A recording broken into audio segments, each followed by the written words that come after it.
we might be looking at the best quarterback in the SEC that won't get half the press coverage that another one named Manning will get this season.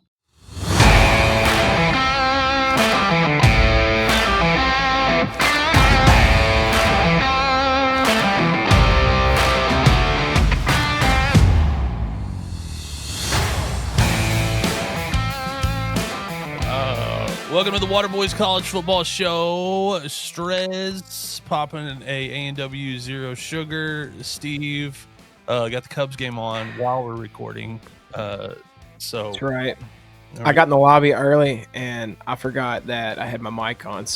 And I saw Strez's text. I heard the coverage of the game. It was great. Yeah, with the coverage of the game in the background for my TV. All right, a lot of things on the show tonight. Garrett Nusmire shines at the Manning Passing Academy. Archie Manning, while he's at the Manning Passing Academy, lets everyone know he's not a big fan of Mel Kiper. Paul Finebaum on Arch Manning. All I have to say is you got to be kidding me. We're going to be digging into the comments from some of the comments of content that we posted. EA Sports has ranked college football stadiums, and if we can find time to do it tonight, top 5 college football teams of all time. We're going to try and rank them. All right, Peyton Manning, Manning Passing Academy, Eli Manning, Archie Manning. They've had this passing academy for a long, long time. And according to reports, including Todd McShay, Garrett Nussmeier, standout at the passing academy. In fact, Peyton had some nice things to say about him when he was on the Pat McAfee show. He also talked good about his nephew. We all would expect that. It would be hilarious if he got on the Pat McAfee show. Was like, I will tell you this: Arch did not do well in this. That's like something that he would do, though. It would be an awkward 4th of July cookout. That's for sure. Like, hey, can we talk about your Pat McAfee show interview? Yeah, it seems like we were almost just a week early on this one, Steve, with the Garrett Nusmire stuff. It's, I mean, we might be looking at the best quarterback in the SEC that won't get half the press coverage that another one named Manning will get this season. College football fans, NFL fans, come at me in the comments section. I don't give a you-know-what.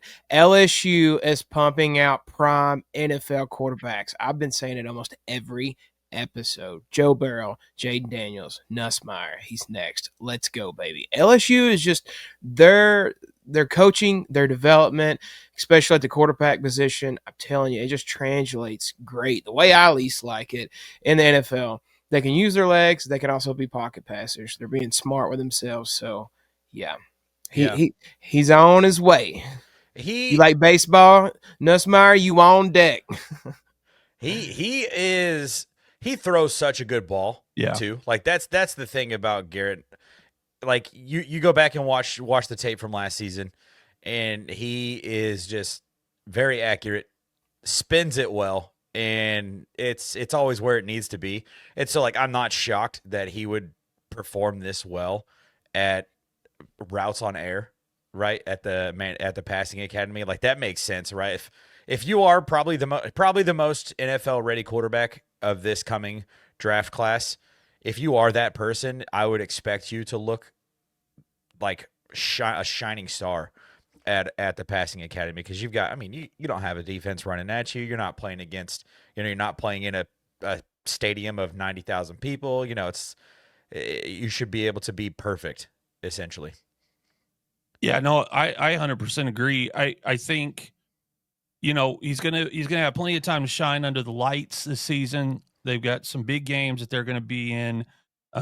His home atmosphere is crazy, but they are going to go on the road to some big games. So he's going to have plenty of time to have what the Heisman voters like to see, which is called your Heisman moments, where you get to shine and they get to put that on the highlight reel that they play when you're in New York and they're showing your highlights. So, he's going to have plenty of opportunities to not just win the hearts of LSU fans this season, but plenty of chances to win the hearts of the rest of college football.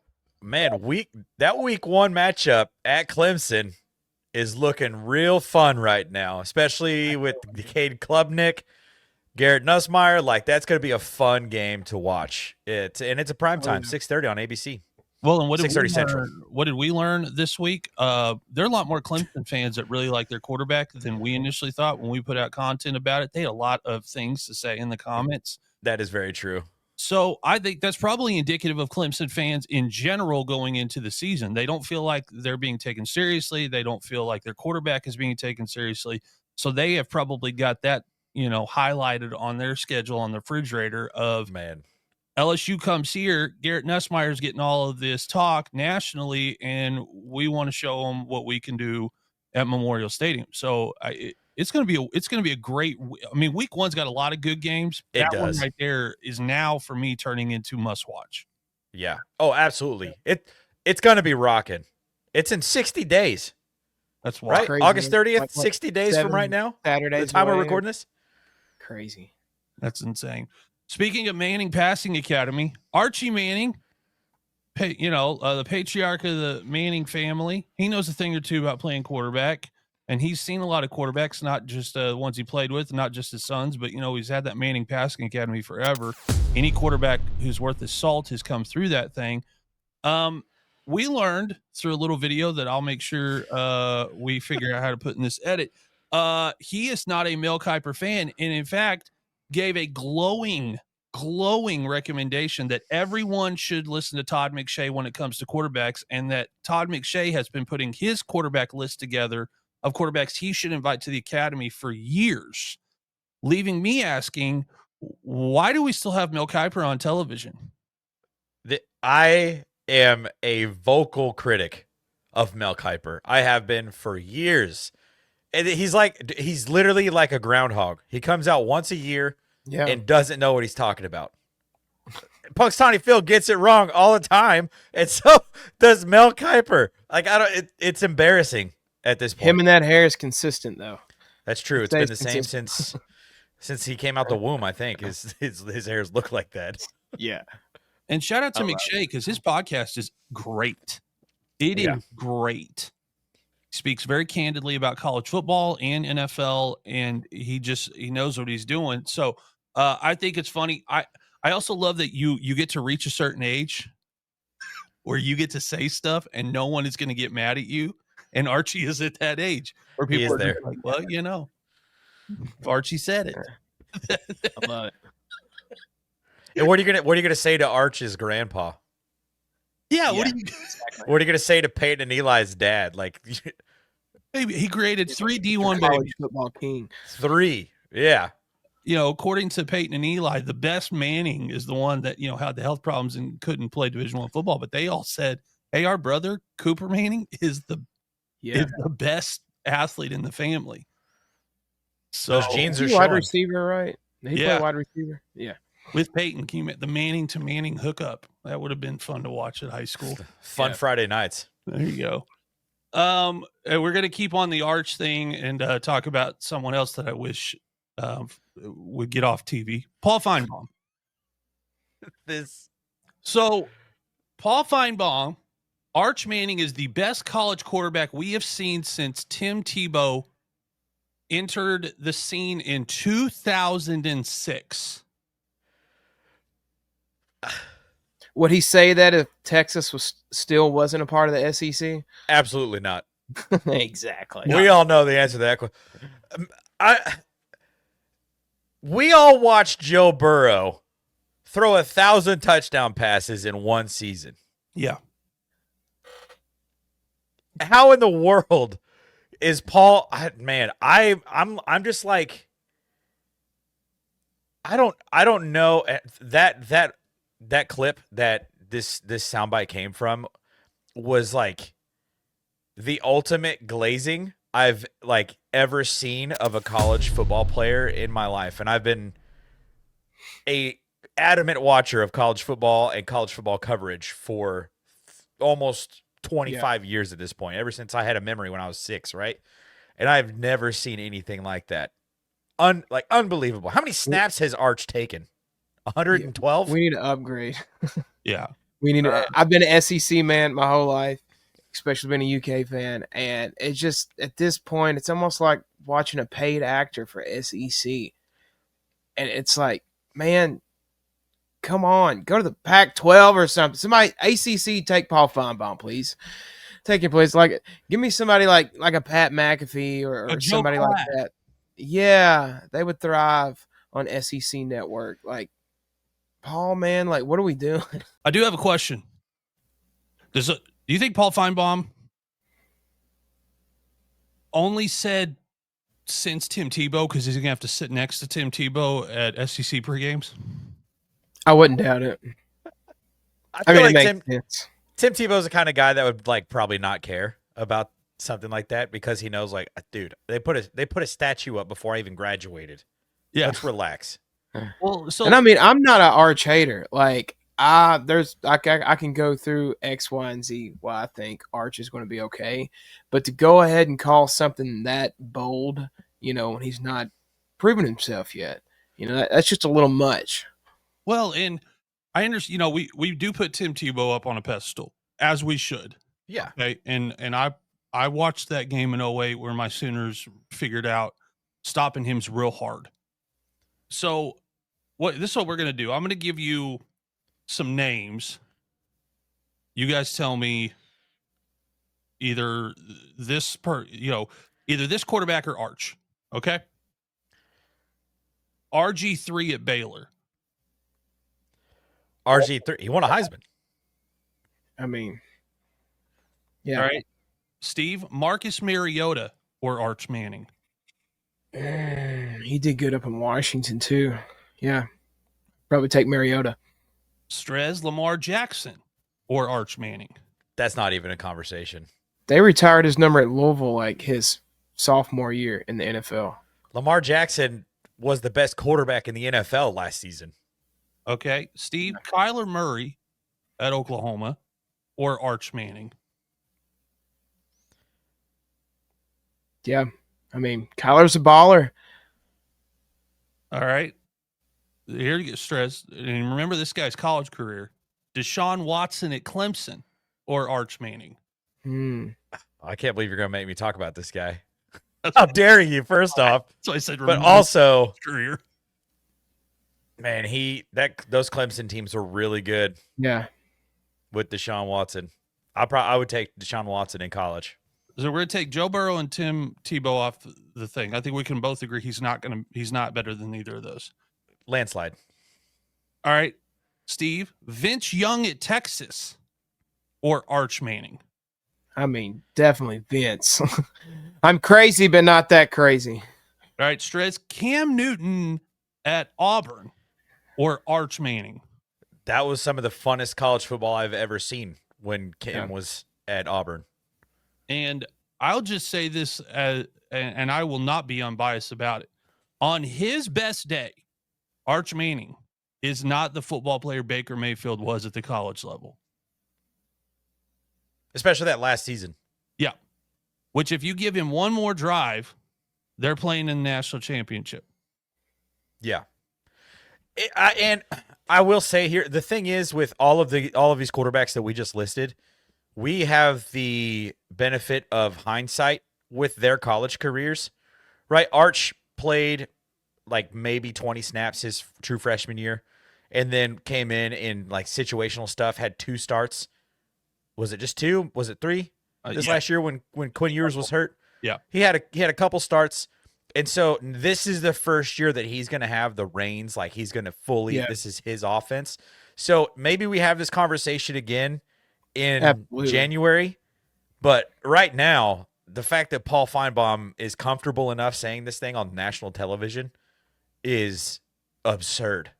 Well, Steve, why are we obsessed in the last, it seems like 3 or 4 years, with crowning someone before they even prove that they can meet minimum expectation? Clickbait, instant gratification on social media and things like that, and good speaking and argument points, and I get it. And I get it. Someone like him, he's automatically going to have a target on his back as soon as he comes in to college football. I get it. I think he gets that too. Again, I can go through X, Y, and Z reasons why I think he'll thrive and be okay. He's just more set up than maybe certain people to focus on football, where more athletes who don't have that name are going to focus on football and NIL and everything else that entails with that. Will he use his time wisely?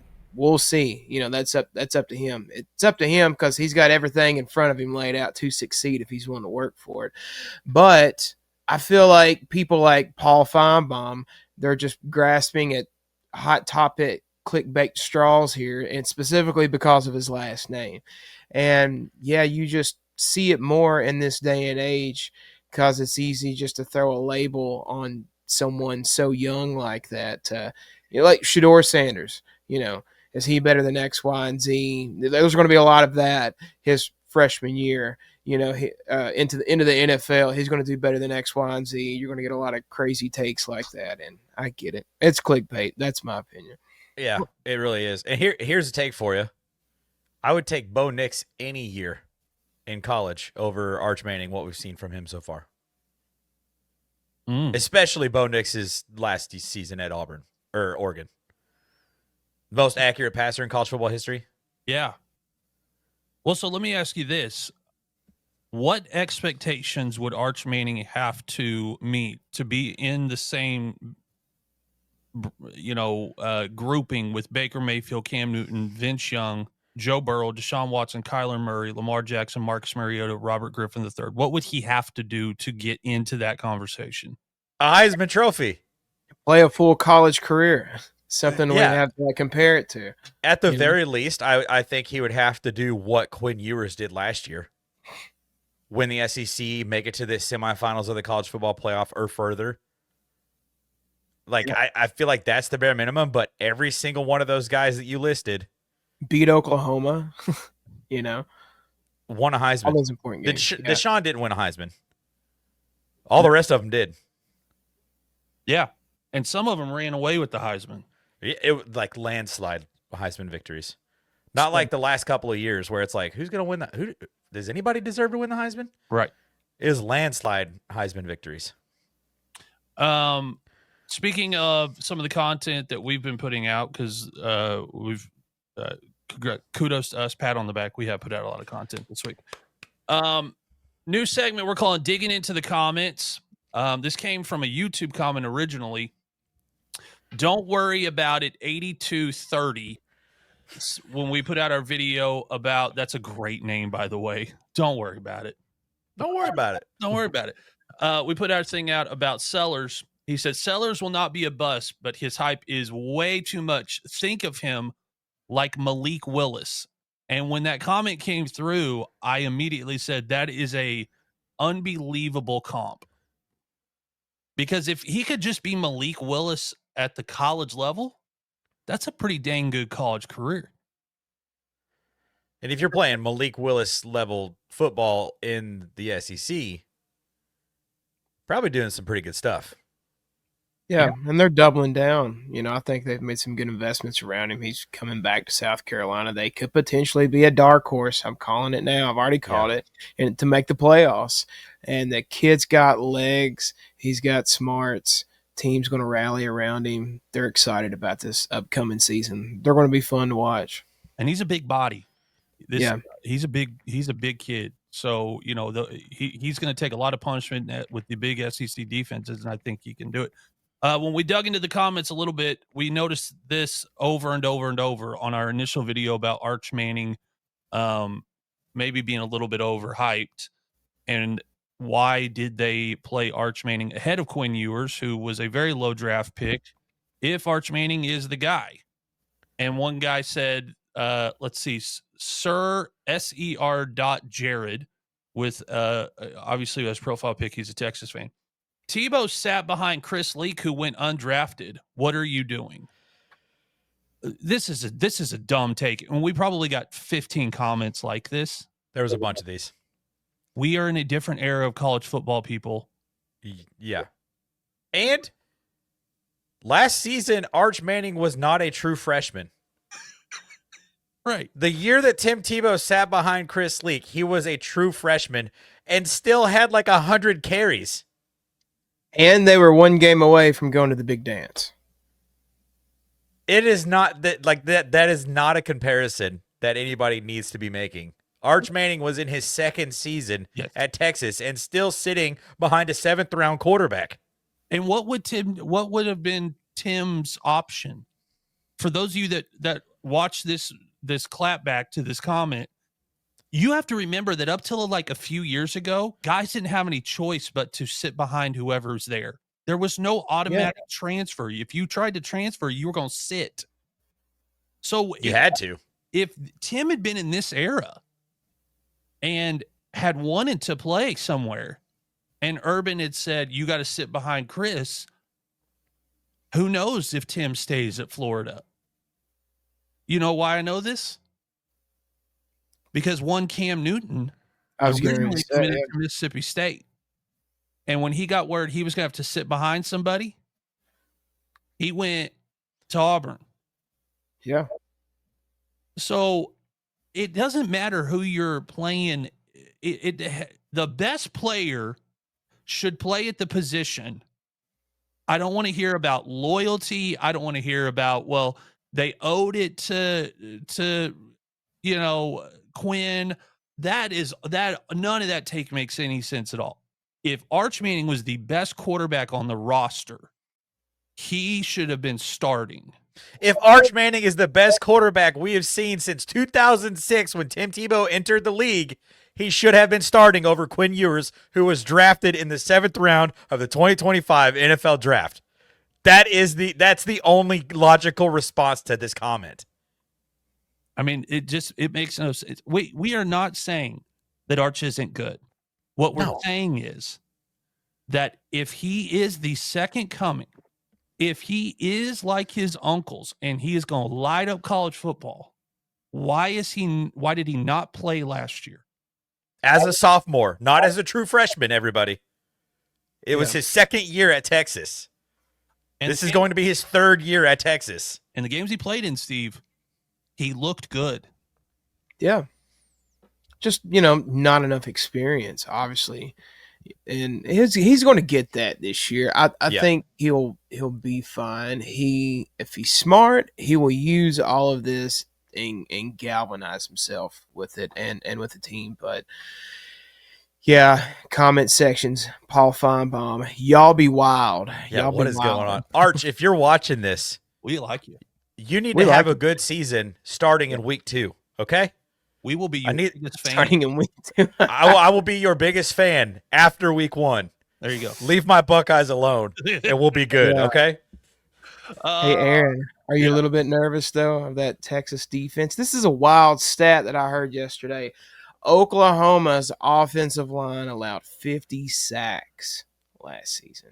Yeah. What have they done? And they've got the hardest schedule maybe in the entire history of their program this year. 2 years in a row, you have the toughest schedule in college football of a power, of a Power 5 school.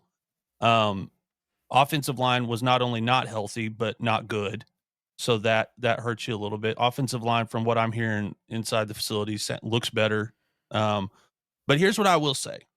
And I'll go ahead and put my fan hat on, and this clip goes out, and you guys can be like, he's a homer. Okay, sure. Week 4 is going to be here against Texas before you know it. I worked with Oklahoma for 8 years. So, yeah, I'm a homer. There is such a thing called the Sooner flu. And every Texas coach has caught it at one point in their career, where we have showed up to Dallas with a team that is not supposed to win and have run Texas off the field. There is I don't know what it is. You got the top 5 backfield in college football this year for sure. You're going to have literally can run them off the field. Like, you're going to have if your offense is going to have to score every time you get the ball. You're going to have to do it. And our defense is good. We're missing Stutzman, but we got thicker at linebacker. So you're going to have to air the ball out, which good luck. That's just okay. But traditionally, when it turned into boat races, Oklahoma wins those. That's just the way that it's always been. And we're the team with the quarterback who has been in big games and has a lot of football under his belt. And you have a quarterback who you say wasn't good enough to start last year, is now going to go down to Dallas and have to start. Yeah. And he'll be a little bruised up after taking a couple hits from Caleb Downs, too. 100%. Who was the big-time running back that they picked up? I think it was a lot of it had to do with Jim Nagy, the Jay Knotts guy, right? He committed before he even came to campus for a visit. Well, just remember that backfield on offense, running back room is going to be stacked for Sooners. They got DeMarco Murray at quarterback or running back coach. So that's so cool. A dude that could strap it up now and play if he wanted to. Looks like it anyway. So hey, FanDuel's got John Mateer at plus 1,900 for the Heisman. I'm telling you. He looks when you watch the highlights, it looks like you're watching somebody play Madden. 8th best odds. Some money on it now. It's pretty good. Buy stock early. Sorry, I'm a little shocked at some of these numbers. They got Julian Sayin here at the 6th best odds. Okay, that's oh my god. If the Buckeyes even have a remotely close to being in the Heisman race quarterback, it is over for everyone. Jeremiah Smith's here at plus 1,300. So yeah. All right, boys. EA Sports ranked college football stadiums, and fans are not happy. Of course, fans of schools that think their stadium's amazing. So let's run through the list really quick. Holler at me if something doesn't make sense to you. Notre Dame. How many is on this list? 1, 2, 3, 4, 5, 6, 7, 8, 9, 10, 11, 12, 13, 14, 15, 16, 17, 18, 19, 20. So at number 20, got Notre Dame. Rice-Eccles Stadium, Utah at 19. Kinnick Stadium, Iowa at 18. I thought that might be higher. That seems like a fun atmosphere. Yeah. I've never been there, but yeah, I feel like the fourth quarter wave does a little. It gives you something extra, a little bit of a boost there. Yeah. Husky Stadium, Washington. I have a problem with any West Coast schools being on this list. I'm just going to put that out there at the beginning of this. Jordan-Hare Stadium, Auburn. I know that place can get loud. Yeah, and when they let that freaking hawk, whatever that War Eagle thing, just fly it. That is, I mean, it's cool. Yeah, it has nothing to do with their mascot. I don't care. I don't get it. It's awesome. I love birds of prey. It's cool. Williams-Brice Stadium, South Carolina, known to have a loud home atmosphere, especially at night. So that one makes sense. Camp Randall Stadium, Wisconsin. I think this is the same deal that you get with Iowa. I think the pregame, the entrance thing, the jump around. I think Wisconsin gets a little extra boost for the jump. I think so too. It looks cool though. They play a lot of games at night there, and I think Wisconsin has like the perfect red, for their uniforms. And so when you get all that like in the same atmosphere, it's like a really cool touch. Doak S. Campbell Stadium, Florida State. I think you get a bump from your pregame there too. It's easily. Are you kidding me? But the chant thing that they do, which they started doing long before the Kansas City Chiefs did. Yes. So Chiefs fans, if you're listening, you stole it. Decades earlier, by the way. Like that's pretty. It's cool that like when they get that going, it's awesome. And the Seminole Nation does all that. So that's cool. Yeah. Darrell K. Royal Texas Memorial Stadium. Just want to throw that out there for any Texas fans watching it. Your stadium's named from someone who graduated from Oklahoma. It's my favorite stat. It's my favorite. Texas. I don't think Austin's a college town. I think it's a crappy game day atmosphere, but it is a cool stadium. Longhorn, they got all right on the sideline. So and they got the Glenn mayor. Yep. The mayor of cool. He's there. Neyland Stadium, Tennessee. I think that should be higher on this list. Yeah. That's a lot of volunteers yelling and whistling Rocky Top through their throwing teeth. golf balls. Yeah. And mustard. It's everywhere. A home atmosphere kind of similar to Tennessee, where if you go to a game there, you think they must have 20 national championships, but they don't. Texas A&M Kyle Field is a nutty home atmosphere. Yeah, it is crazy. Michigan Stadium. I'm going to say same thing I've always said. Whoever designed that stadium, you could be fired. Yeah, the fact that sound does not travel back into the field, it drives me nuts. I feel like if they put like little things around the top that were just kind of like shaping it back in, They do it might work. Stadiums all the time. Yeah, the Seahawks stadium is kind of the same way. It's kind of got like these. It's not covered, but it's got like these little awnings.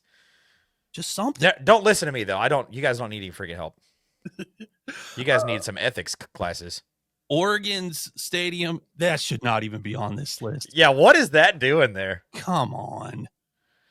Is it just a uniform bump, Steve? Everyone's like, uniform. Nike paid some money to somebody to put it up there higher on the list. Watched a TikTok about that today. Somebody was they had a take that was about the Nike partnership is not a bump at all anymore for Oregon. No. Really? Yeah, they say, and basically what they were saying was that if like the Nike partnership had never happened, they would never have been relevant. And it's not there is not a hot take. Like it makes sense. There is a Nike valid take. There is a Nike bump for a school. I will say that as someone that worked in licensing and athletics, there is a Nike bump because when we got the Jordan brand at Oklahoma, people were waiting outside the day we released that. Yeah. But and shout out Auburn. Auburn going to be a Nike school. Congratulations, Auburn, because you're made the right choice. Stuff is terrible. So good thing there. But speaking of Oklahoma, Gaylord family, Oklahoma Memorial Stadium, also known as the Palace on the Prairie, is on this list next. Now that we bowled that baby in, if you've never gone and heard the Boomer Sooner chant, it is wild. Look out, Dad. You're in for a treat. It's wild. And your dad's going to be like, the first thing he'll call you is and go, the fact they run a wagon with horses out on the field after a touchdown is that was one of the things that we talked about. I was like, you get to see one of the cool traditions in all of college football. He's like, it's wild, dude. That's actually a good point. I was like, you're going to be wearing a highlighter and you're going to stick out like a sore thumb in that crowd, but you get to see some cool now stuff. Than it used to be. I will say this. We were a little spoiled. When we were scoring in like the 60s during the Riley era, that thing would run out. You'd be like, okay, again. Yeah, that's like when Oregon was doing it and the Duck was doing all those push-ups. Yeah, that's not fun. It's like, what's going on? That's like 1,000 push-ups every Saturday. This one right here, I think, should be higher. Ben Hill Griffin Stadium, Florida, the Swamp. Yeah. Yeah. I sweat that. If I was a player, a lot of history there. Man, I'd highlight that game and go, whatever I got to do not let that home atmosphere get in my head. It also, it's one of the few stadiums I feel like that just has a look on TV. Like I feel that way about the Denver Broncos stadium because there's something about like the way that the colors pop. Maybe it's the orange and blue. Like that would make sense to me. But it's just like the way that it pops, it like has its own look when you're like watching it on TV. Obviously, I've never been to Gainesville on a Saturday to watch a football game, but I'm assuming it looks great in person too. I think it's the same thing that Tennessee and Kentucky have, where it's just two very bright colors. And that, Kentucky and Tennessee do that checkerboard stuff on a lot of things. Yeah. For football. And on TV, it just looks sexy. Yeah, it looks awesome. So, shout out Florida. Clemson Memorial Stadium. I think it's great. I really wish Tebow would stop running down the hill, though. It's the most annoying thing. He's a trip away from a broken hip, man. Like, dude, stop. Yeah. But, they got the brick thing that they hit when they run out. I mean, they got some cool stuff. So that's good. Bryant-Denny Stadium, Alabama, should not be up on this list. They have had to be scolded in the past about leaving before the game was over. Really?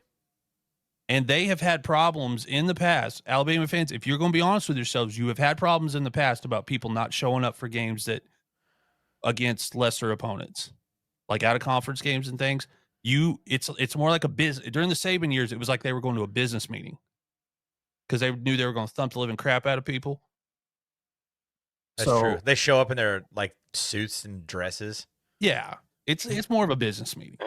It is bizarre. It's a good home atmosphere. I'm not saying that, but I'm saying for a program of that caliber, it's not what you think it should be. Yeah. Georgia, Sanford Stadium. I've never been there, but that's another one that on TV I look at and go, that looks wild. Yeah. My father-in-law went on a business trip 6 months ago, maybe a year ago. And they went to Georgia Stadium, and I was like, please send me pictures. He was like, he was a Mizzou, like he went to Mizzou. He graduated from Mizzou, and so that was like his view of what a college football stadium looks like. And then he walked into Georgia. He texted me. He's like, that place was beautiful. Like he got an up close picture of the doghouse that the little bulldog sleeps in during the games and stuff. I was like, that is so cool. I'm so jealous. They're number 1 and number 2. Number 2, Penn State, Beaver Stadium. I think the whiteout gives you a bump on this list, Steve. I don't know about putting them at number 2 though. Like definitely in the top 10, maybe top 5, but number 2. Yeah, being ahead of Ohio State too right. is I do agree with that. I would put Ohio State first before Penn State for sure, but they didn't ask me.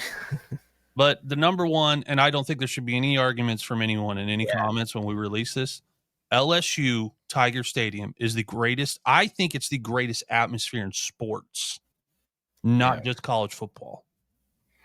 Wow. Yeah. I think there's just there's something about it. The legends of what the stadium's built on, like there's just something about that. Yeah. That it's wild. They should have had a Tiger Stadium at night and then a Tiger Stadium during the daytime ranking, because I do think that those are very different. Yeah. Especially when the night games, they pull out the white uniforms. Like it's just a whole different atmosphere. No, you're right. Night games could be number 1 and day games could be number 7. Still top 10. Virginia Tech would be on this list. Yeah. Especially for night games. That's true. They should have been. Yeah. Enter Sandman, baby. Exactly. So there's the list. If you got any complaints, we didn't make this list. EA Sports did. So come at us. I promise on the next episode, we are going to rank college football teams. I did notice 4 honorable mentions on the stadiums real quick. NC State, Boone Pickens. I tried to be serious about this. Oklahoma State's Boone Pickens Stadium. It's okay. And this is where we're going to get bad comments.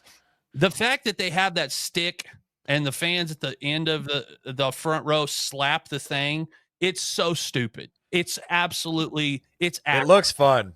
From someone who doesn't have a dog in the fight, it looks fun. It's the cowbells to me at Mississippi State. If the band is not allowed to play when the other offense is on the field, they should not be allowed to have these giant sticks and slam them up against that shouldn't be allowed. It just makes no sense to me. Their head coach has a mullet. Let them do what they want to do. Let them slap their sticks. Michigan State, Spartan Stadium, very underrated home atmosphere for a basketball school. That they do a good job. And then Davis Wade Stadium, Mississippi State. Again, it shouldn't be allowed to have cowbells. It's the cowbells for sure. Shouldn't be allowed to do that, but they have them. All right, next week on the show, I promise we're going to rank top 5 college football teams of all time. We have a list compiled of some of the greatest ones since the year 2000. So this is modern era only. We will be ranking those, and we will also be going back through digging into the comments. So when we release clips and you want to light us up, or if you want to light us up in the comments on this full episode, we will let you, and we will address them. I'm a little snooty today. I don't know why. All right. Thanks for tuning in to the Waterboys College Football Show. Make sure that you follow us all over social media. Get the links, TikTok, Instagram, and subscribe here, please. God bless Bo Nix. Thanks, boys.